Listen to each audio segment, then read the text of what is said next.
Sundown, The Vampire in Retreat was a movie that I saw a long while ago. We're talking early 90s, and I remember not really liking it too much, but I wanted to go back and revisit it because, well, a few reasons. Anthony Hickox directed this thing. He also did the wonderful waxwork. It stars Bruce Campbell, a no-brainer for any cult horror fan, and it starred Deborah Foreman, who I think is amazing. I loved her in April Fool's Day and in Waxwork and in this movie as well.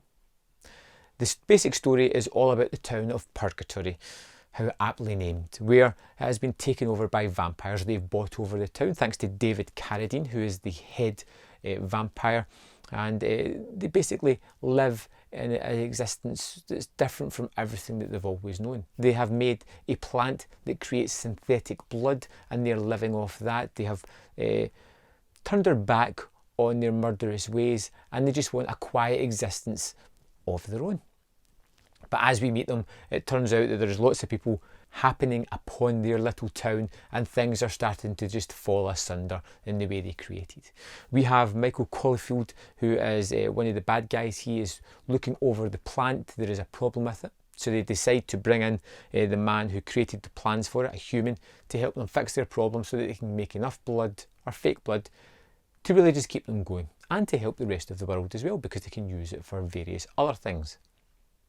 But there is a notorious element to his plan, because he loves this human's wife. He used to date her before he was turned into a vampire, and he wants to steal her back.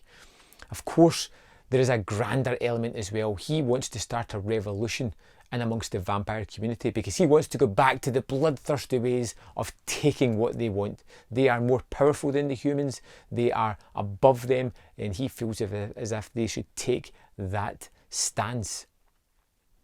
We get bullets crafted with wood so that they can just have gunfights, and it feels a kind of Western aesthetic as well. It has a Van Helsing in it, in the form of Bruce Campbell is there to kill a specific vampire, not realising that the entire town is full of them. And it's a kind of comedy as well. It doesn't really rely too much on the horror elements. It feels a little bit as if it's trying to dig into westerns, and it's trying to do a little bit of comedy. But unfortunately, it doesn't really land. It has a decent enough budget to make it look really good, to bring in these great character actors and these cult actors. It has enough to really create these fantastic set pieces.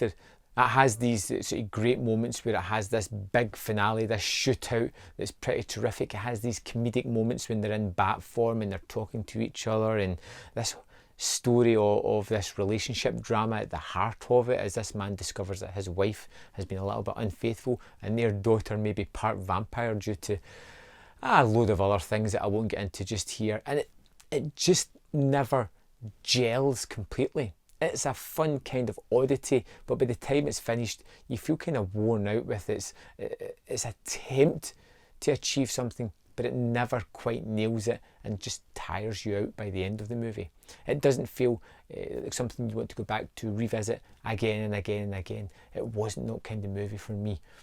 I was again reminded as to why I didn't like this thing. It's just bland. It doesn't hit the notes that it wants to. It's a mismatch of its tone. The things that it tries to do with horror don't work. The comedy doesn't work. The characters aren't great in relating to each other, which is a real shame, because it's all these elements that I love, like I said at the start. That has 3 people in this that makes me want to go and watch it again. But I feel ultimately unfulfilled by the end of it. The bloodlust isn't great. The shootouts get a little bit low budget feeling about it near the end, even though the rest of it seems to have a fairly decent budget. You get Michael Caulfield, who is one of the most wooden actors I think I've ever seen on film. Again, you get Bruce Campbell giving a off-the-wall performance like we're used to having with him. Deborah Foreman's really great as the sort of lovelorn vampire falling in love with a Van Helsing. But for all these elements, they don't come together in a natural way. They don't come in a way together in a form that makes me go, yeah, that's a great movie. I want to revisit it. It has small glimmers of hope, but it doesn't work as a whole, which is a real shame. If you've seen Sundown, The Vampire in Retreat, let me know in the comment box below your thoughts on it. Do you love it, hate it, and of course why? And I'll see you next time on Man vs Film.